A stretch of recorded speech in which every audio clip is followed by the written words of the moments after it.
Hello Abhijit, hi sir. কেমন আছো? ভালো আছি স্যার, আপনি কেমন আছেন? ভালো আছি। তো তুমি কোথায় জব করছো যদি একটু বলো? আমি এখন জব করছি কোয়েস ক্রপে, আচ্ছা, আর তোমার ডেজিগনেশন? Associate engineer. আচ্ছা, তো তুমি জেটকিং এ যে পড়েছো, তো জেটকিং এর ব্যাপারে কোথা থেকে জানতে পারলে? আমি জেটকিং ব্যাপারে জানতে পেরেছিলাম আমার একটা ফ্রেন্ডের থেকে, যে অলরেডি আগে জেটকিং এর থেকে পাস আউট করেছে এবং এক জায়গায় এখন অলরেডি জব করছে। তো আচ্ছা। সেই আমাকে রেকমেন্ড করেছিল জেটকিং এর কথা। দেন আমি জেটকিং এ যাই, ওখানে আমার কাউন্সিলিং হয়, দেন আমি গিয়ে জেটকিং এ অ্যাডমিশন নিই। আচ্ছা, তো তোমাদের যে কোর্সটা ছিল, তো এই কোর্সে কি কি কন্টেন্টস ছিল? এখানে বেসিক্যালি আমার কোর্সের নাম ছিল মাস্টার্স ইন ক্লাউড কম্পিউটিং। এখানে আমরা ক্লাউডের উপর করেছি, অ্যাজুর করেছি, এডব্লিউএস করেছি, এছাড়া সিসকো করেছি, এছাড়া সুইচ কনফিগারেশনের উপরও আমরা প্রচুর কাজ করেছি। আচ্ছা, ওকে, খুব ভালো লাগলো শুনে। তো আরেকটা কথা তুমি জিজ্ঞেস করবো যে তুমি কোন ব্যাকগ্রাউন্ড ছিল মানে এখানে আসবার আগে? আমার এর আগে ছিল ব্যাকগ্রাউন্ড বিকম অনার্স। আচ্ছা, তো বিকম থেকে আইটি মানে ব্যাপারটা কি যখন ভর্তি হয়েছিল কোনো হার্ডেলস কোনো ফেস করতে হয়েছিল?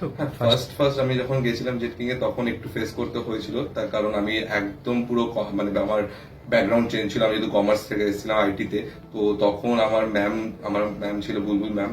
তো উনি আমাকে প্রচন্ড লেভেলে সাপোর্ট করে। এছাড়া ক্লাসের পরেও আমি থাকতাম ওখানকার প্র্যাকটিক্যাল ল্যাবে গিয়ে প্র্যাকটিস করতাম। কিছু হেল্প হলে আমি আমার ফ্রেন্ডসদের থেকে জিজ্ঞেস করতাম, তো ওরা আমাকে গাইড করতো। এইভাবে আস্তে আস্তে আমি পুরোটা ওভারকাম করে নিয়েছিলাম। আচ্ছা, ওকে, খুব ভালো লাগলো শুনে। আর all the best for your future. Thank you sir.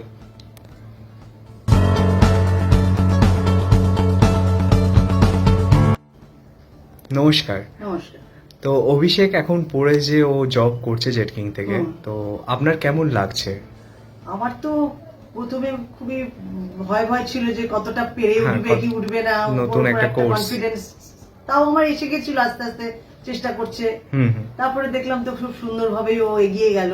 আচ্ছা। আর ওখানকার ম্যাম স্যার এদের কাছ থেকেও খুব হেল্প পেয়েছে। আচ্ছা বন্ধু-বান্ধব অভিষেক, ছিল। তোমার ওখানে ফ্যাকাল্টি মানে ফেভারিট ফ্যাকাল্টি বা ফেভারিট পার্সন বলতে কে ছিলেন আমার জেটকিং এর? ফেভারিট ফ্যাকাল্টি ছিল বুলবুল ম্যাম ছিল, কেন বুলবুল ম্যামের সঙ্গে আমার প্রচুর আমি সাপোর্ট পেয়েছি বুলবুল থেকে। এছাড়া আমাদের সাইবার মেনিয়া থেকে শুরু করে প্রত্যেকটা আমাদেরকে বুলবুল ম্যাম সাপোর্ট করেছে। আচ্ছা, তো আপনারও ম্যাডামকে চেনেন আপনি? হ্যাঁ হ্যাঁ, ম্যাডামের সঙ্গে আলাপ হয়েছিল আমার। আচ্ছা আচ্ছা, খুব ভালো ভদ্র মহিলা, আমার খুব ভালো লেগেছে। Okay, thank you Abhishek, thank you, Thank you, sir. খুব ভালো লাগলো। Thank you.